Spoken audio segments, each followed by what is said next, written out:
दोस्तों आज हम जिस मूवी की कहानी सुनने वाले हैं वो कहानी है नॉर्वे के पहाड़ों के ऊपर। और वो ये कि पहाड़ जितने खूबसूरत है उतने ही खतरनाक भी, जो समय समय पर अपने जगह से खिसकते रहते हैं और गिरते भी हैं, और जिसकी वजह से लोगों की जानें भी जाती है।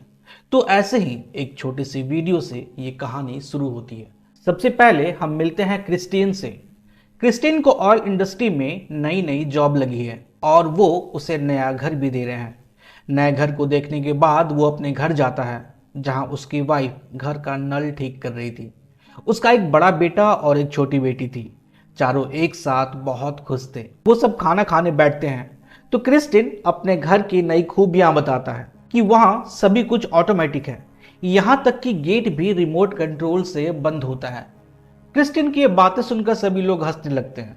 इसके बाद क्रिस्टीन अपने ऑफिस जाता है जहां वो पहले काम करता था और आज वहां उसका आखिरी दिन था।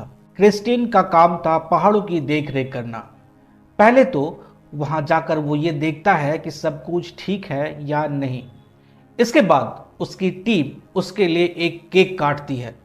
क्रिस्टीन अपने काम में बहुत अच्छा था।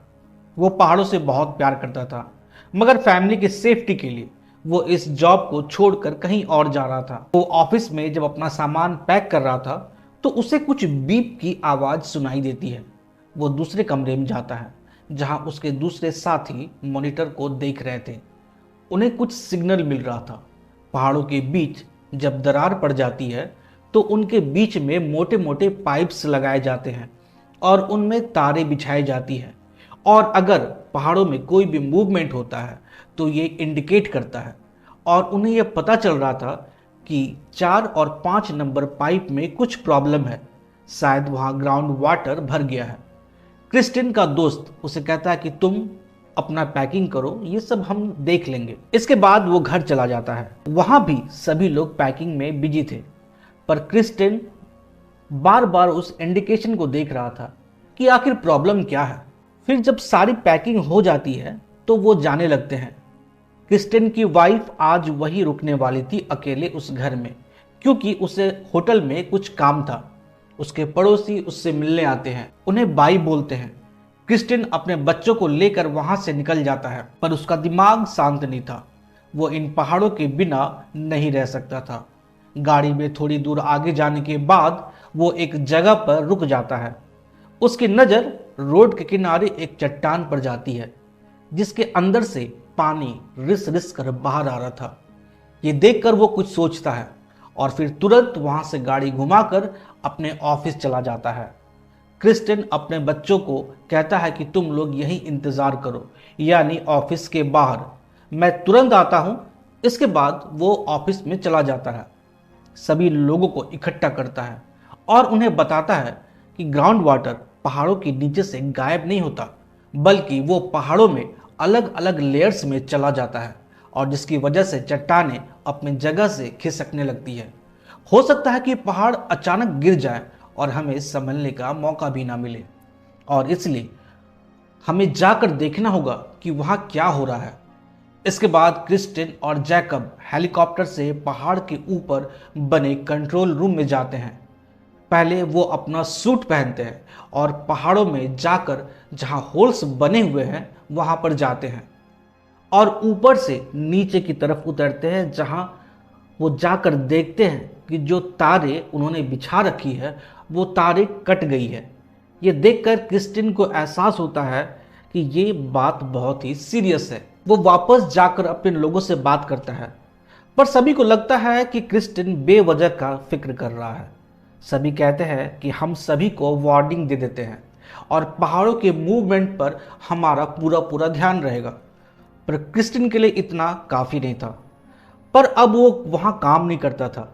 उसे लगा कि शायद वो ज़्यादा सोच रहा है।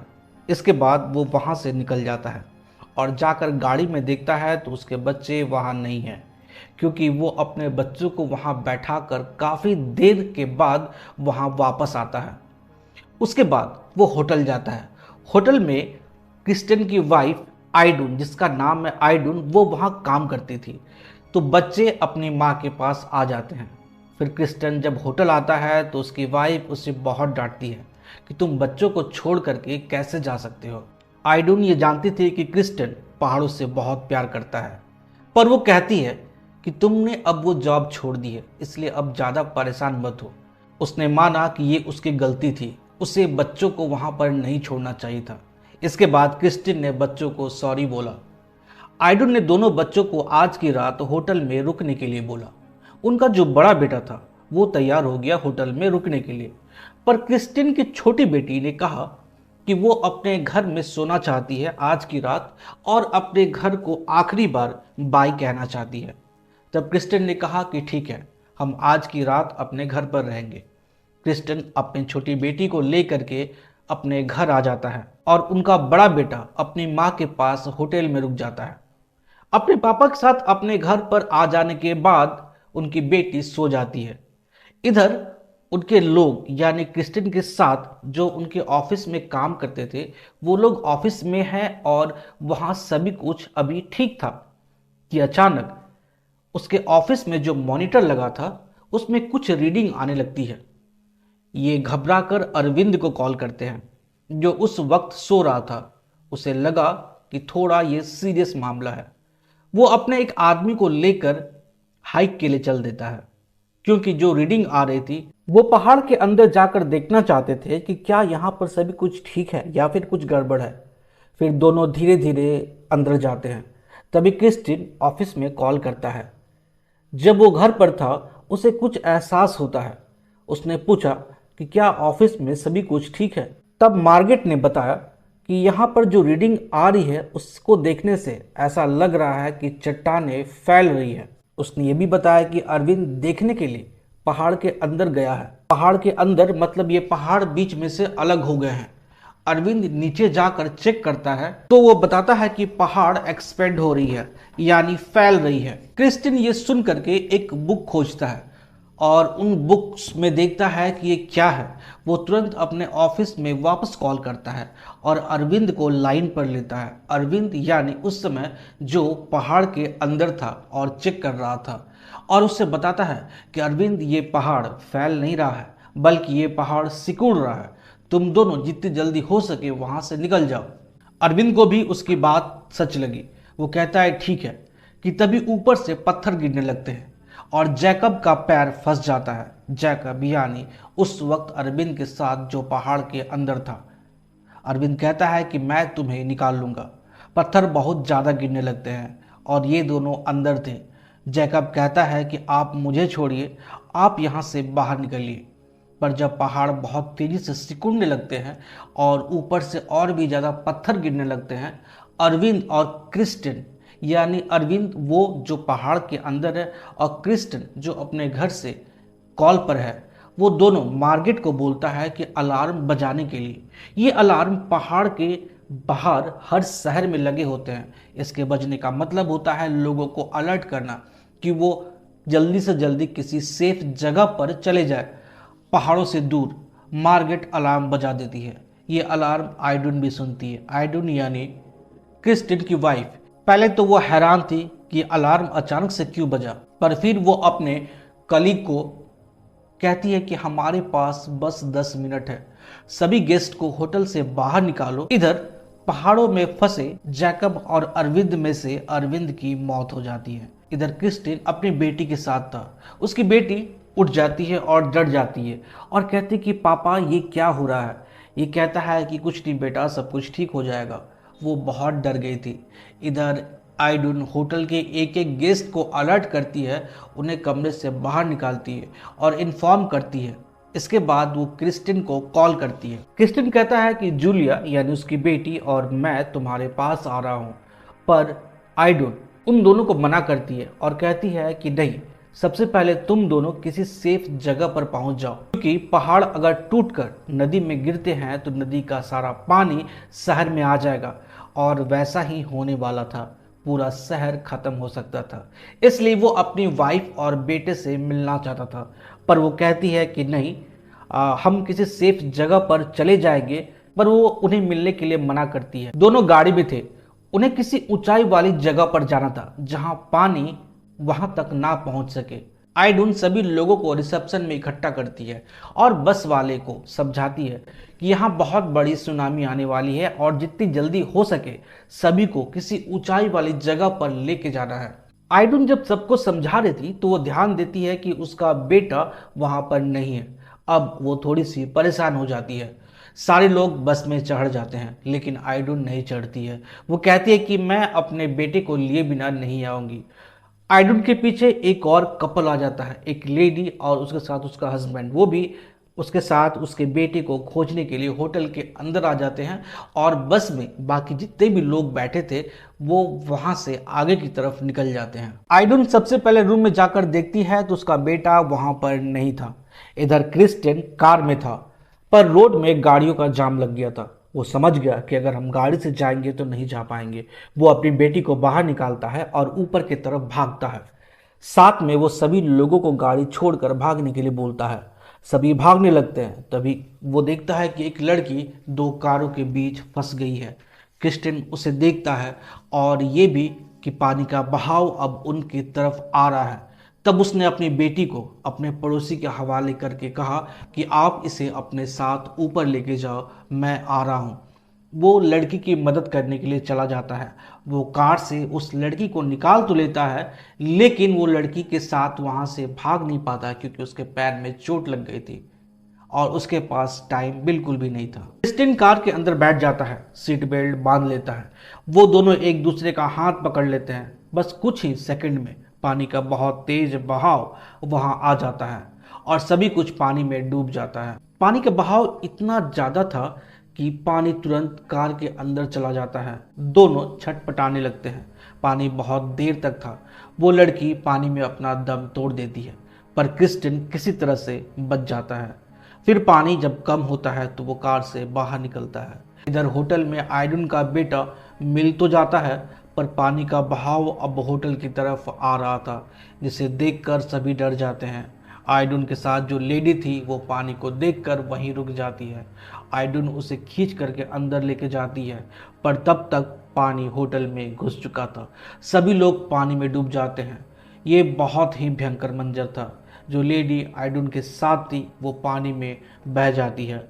पानी धीरे धीरे होटल के हर जगह पर घुस जाता है। ये किसी तरह से होटल के बेसमेंट में जाकर छुप जाते हैं जहां अभी तक पानी पूरा नहीं भरा था। और बाहर क्रिस्टिन कार से निकलने के बाद ऊपर की तरफ जाता है और सबसे पहले वो अपनी बेटी को खोजता है। वो थोड़ी देर में उसे मिल जाती है।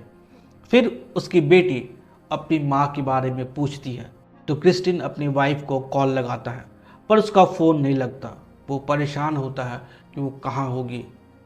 उनके बारे में सोचकर फिर वो टूरिस्ट बस वाले को फ़ोन करता है जिस बस में सारे होटल के लोग गए थे। तो वहाँ से भी कोई उसे रिस्पॉन्स नहीं मिलता है। क्रिस्टिन की बेटी बार बार अपने माँ के बारे में पूछती है पर इसके पास इसका कोई जवाब नहीं था।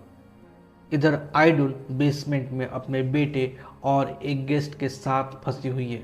बेसमेंट में अभी तो पानी कम था पर धीरे धीरे पानी बढ़ता जा रहा था। उन्हें भी समझ नहीं आ रहा था कि क्या करें। गेट खोलते ही पूरा पानी अंदर आ जाता इसलिए वो बाहर नहीं निकल रहे थे। क्रिस्टिन अपनी बेटी को समझाता है कि वो माँ को खोजने के लिए जा रहा है। वो उसे अपने पड़ोसी के बच्चों के साथ रखकर उसे ढूंढने के लिए निकलता है। ढूंढते ढूंढते उसे वो बस मिल जाता है। क्रिस्टिन को पता था कि वो दोनों इसी बस में मिलेंगे। वो बस के अंदर जाता है और देखता है कि यहाँ पे सभी लोग मरे पड़े हैं। वो डर डर के एक एक लाश को देखता है पर उसे वहाँ वो लोग नहीं मिलते। इधर बेसमेंट में पानी बढ़ता जा रहा था। पानी गले के ऊपर तक आ गया था। इन दोनों के साथ जो गेस्ट था वो बहुत पैनिक कर रहा था। वो बार बार बस एक ही चीज़ बोल रहा था कि मुझे बचा लो, मुझे नहीं मरना है। उस चक्कर में उसने आइडुन के बेटे को पानी में नीचे डुबा दिया ताकि वो ऊपर रह सके। आइडुन ने उसे बहुत रिक्वेस्ट की, उसे बहुत समझाया, उसे कहा कि इतना घबराओ मत, मगर वो मानने को तैयार ही नहीं था। उसका बेटा पानी के अंदर था और ये छोड़ने के लिए तैयार ही नहीं था। लास्ट में जब आइडुन के पास कोई उपाय नहीं बचता है तब आइडुन उसे पकड़ करके पानी के नीचे डुबा देती है और तब तक नहीं छोड़ती है जब तक वो मर नहीं जाता। और तब कहीं जाकर उसका बेटा बाहर आ पाता है। अब बस दो लोग बचे हुए थे, आइडुन और उसका बेटा। बाहर क्रिस्टिन उन लोगों को खोजते खोजते होटल के पास आ जाता है। वो अंदर आता है तो देखता है कि सब कुछ टूटा फूटा पड़ा हुआ है। वो उन दोनों का नाम लेकर जोर जोर से चिल्लाता है, पर कहीं से कोई आवाज़ नहीं आती है, क्योंकि ये दोनों बेसमेंट में थे, जो एक बॉम्ब शेल्टर था। क्रिस्टिन को उसके बेटे का बैग मिलता है। वो सोचता है कि शायद वो दोनों नहीं बचे हैं। ये सोचकर वो रोने लगता है। वो गुस्से में एक लोहे का रॉड उठाकर जोर जोर से मारने लगता है। जब वो लोहे को मार रहा था तब उसकी आवाज़ आइडुन यानी उसकी वाइफ और उसका बेटा सुन लेते हैं। उन्हें लगता है कि जरूर कोई बाहर है। तब वो दोनों भी आवाज़ लगाते हैं, पर इससे कुछ भी नहीं होता। फिर आइडुन पानी के अंदर जाकर एक लोहे का सामान उठाती है और उसे जोर जोर से ठोकती है। तब जाके कहीं क्रिस्टिन को उन दोनों की आवाज़ सुनाई देती है। उसे भी लगता है कि यहाँ जरूर कोई है। उसके बाद वो खोजता है कि यह आवाज़ कहाँ से आ रही है। तब उसे लगता है कि आवाज़ नीचे से आ रही है, पर जब वो नीचे जाता है तो देखता है कि नीचे पूरा पानी भरा हुआ है। पर वो अपनी सांस को रोक करके अंदर की तरफ डाइव करता है और गेट के पास जाता है, जहां पर एक बड़ा सा पत्थर उस गेट को जाम किए हुए था। उधर से आइडुन भी गेट के पास आकर गेट को खोलने की कोशिश करती है और क्रिस्टन पत्थर को किसी तरह से हटा करके गेट को खोलता है। और जैसे ही गेट खुलता है तो वो देखता है कि दूसरी तरफ उसकी वाइफ है। दोनों एक दूसरे को पानी में ही गले लगाते हैं। आइडुन उसे इशारे से सॉन्ड्रे के बारे में बताती है, यानी उसका बेटा। इसके बाद आइडुन बाहर आ जाती है और क्रिस्टिन अपने बेटे के पास चला जाता है। जाकर अपने बेटे को गले से लगाता है और कहता है कि सब कुछ ठीक हो जाएगा। वो कहता है कि तुम मूव तो कर सकते हो। सॉन्ड्रे कहता है कि हाँ। फिर वो कहता है कि तुम सांस भर लो और मेरे पीछे पीछे आओ। ये कहकर दोनों लंबी सांस लेकर क्रिस्टिन आगे की तरफ और सॉन्ड्रे पीछे से आता है। पर थोड़ी देर तैरने के बाद सॉन्ड्रे यानी उनका बेटा रुक जाता है। उसकी सांस फूलने लगती है। क्रिस्टिन आगे था, पर वो देखता है कि उसका बेटा पीछे आ ही नहीं रहा है। वापस जाकर उसके मुंह में अपना सांस भरता है और तब जाके उसे हल्का सा होश आता है। फिर वो तैर करके आगे निकल जाता है, पर क्रिस्टिन आगे तैर नहीं पाता है। उसकी सांस फूलने लगती है। पानी उसके शरीर के अंदर चला जाता है। थोड़ी देर स्ट्रगल करने के बाद उसका शरीर ढीला पड़ने लगता है। सॉन्ड्रे अपनी माँ के पास पहुंच जाता है, पर जब वो पूछती है कि बेटा पापा कहाँ हैं, वो कहता है कि वो पीछे से आ रहे हैं। पर आइडुन तैर करके फिर से वापस जाती है। वो देखती है कि क्रिस्टिन की बॉडी पानी में तैर रही है और उसमें कोई हरकत नहीं है। फिर वो किसी तरह से उसे पानी से बाहर निकालती है। फिर उसे लेटाकर आइडुन उसके चेस्ट को दबाती है बहुत जोर जोर से, पर क्रिस्टिन की बॉडी में कोई हरकत नहीं होती है। सॉन्ड्रे कोशिश करता है, वो बार बार चेस्ट को दबाता है, पर कुछ नहीं होता। आइडन को लगता है कि अब ये नहीं बचा।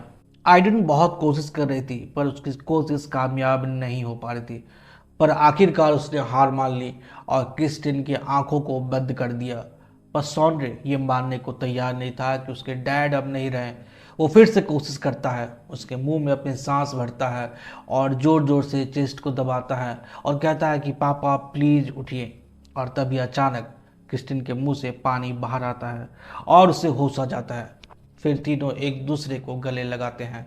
इधर बाहर उनकी बेटी सबके साथ बैठकर अपने मॉम डैड को याद कर रही थी कि काश वो आ जाते।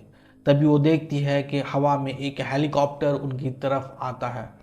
वो हेलीकॉप्टर जब नीचे उतरता है तो उससे बहुत सारे लोग बाहर निकलते हैं, लेकिन उनमें से उसके मम्मी और पापा नहीं थे। लेकिन वो हेलीकॉप्टर जैसे ही ऊपर उठता है, वो देखती है कि रोड के एक बगल से उसकी मॉम, उसके डैड और उसका भाई पैदल चलते हुए आ रहे हैं, जिन्हें देखते ही वो बहुत खुश हो जाती है और दौड़ते हुए अपने पापा की तरफ बढ़ती है और उनके गोद में चली जाती है और चारों एक दूसरे को गले लगाते हैं। और दोस्तों, ये कहानी यहीं पर ख़त्म हो जाती है।